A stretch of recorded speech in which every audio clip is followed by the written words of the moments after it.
que um general que era tão leal ao Lula, tratado ali a pão de ló pelo presidente e tal, não é razoável que a gente suponha agora que esse general, Gonçalves Dias, estava acompliciado com os golpistas que invadiram a sede da presidência da República.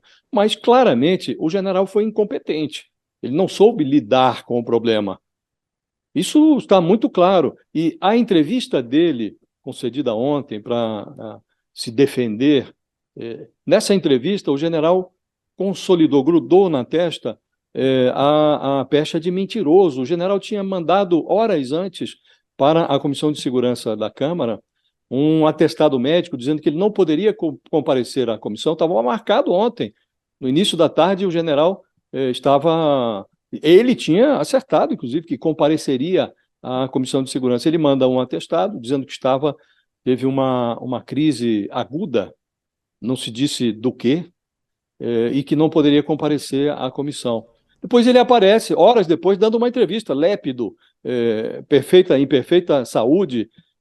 Ele fugiu da comissão, porque realmente ele se colocou, ele se embrulhou em maus lençóis. Foi incompetente ao lidar com esse problema. O presidente sabia da incompetência do general amigo e o protegeu. O Lula, que já havia protegido lá o ministro Manga Larga das Comunicações, o Juscelino Júnior, o Juscelino Filho, havia protegido também a Daniela do Vaguinho, aquela ministra com aroma miliciano que está no Ministério do Turismo, protegeu também o general. E agora a proteção ao general se tornou insustentável, porque essas cenas, ou o presidente o demitia, ou ele reforçaria a fake news bolsonarista de que o governo é responsável teria dado um alto golpe. Esses bolsonaristas que saíram daquele acampamento na porta do quartel para invadir o palácio, seriam todos eles agora petistas infiltrados. Quer dizer, evidentemente, isso não cola. Agora, também não cola a versão de que o general foi traído, que o general, coitado, não sabia do que se passava à sua volta. Não, o general foi apenas incompetente. Ponto. Agora, ele vai ter que pagar pela sua incompetência, porque essa inépcia do general custou caro. Lula é vítima disso, o governo foi vítima disso, foi um baque imenso no governo. Né? É sabido, eram bolsonaristas que estavam ali, bolsonaristas que estavam aquartelados na frente do quartel, para fazer uma redundância, estavam aquartelados na frente do quartel, que foram mobilizados pelas redes bolsonaristas, que foram financiados pelas redes bolsonaristas. Evidente que o descrédito que cai no governo quando acontece isso, acontece essa invasão no Supremo Tribunal Federal, acontece a invasão no Congresso Nacional.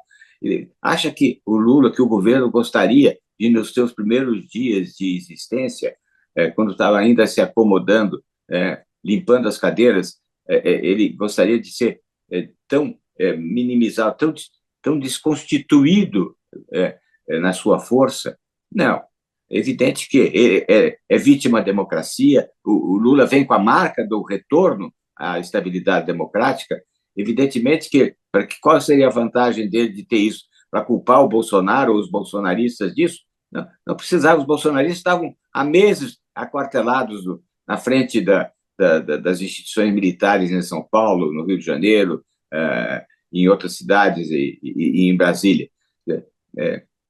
Absolutamente uma narrativa fake news absoluta, né? É de uma esquizofrenia total dizer que o Doutor governo Reale, é absurdo. Agora, que houve incompetência e que pode ter havido conivência, ele mesmo disse que houve conivência.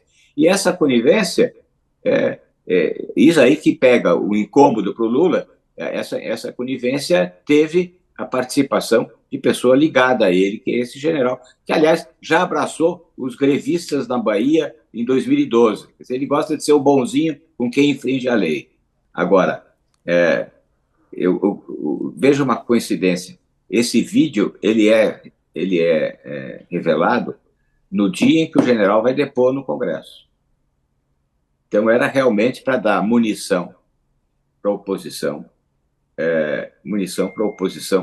indagá-lo e colocá-lo na berlinda, não é?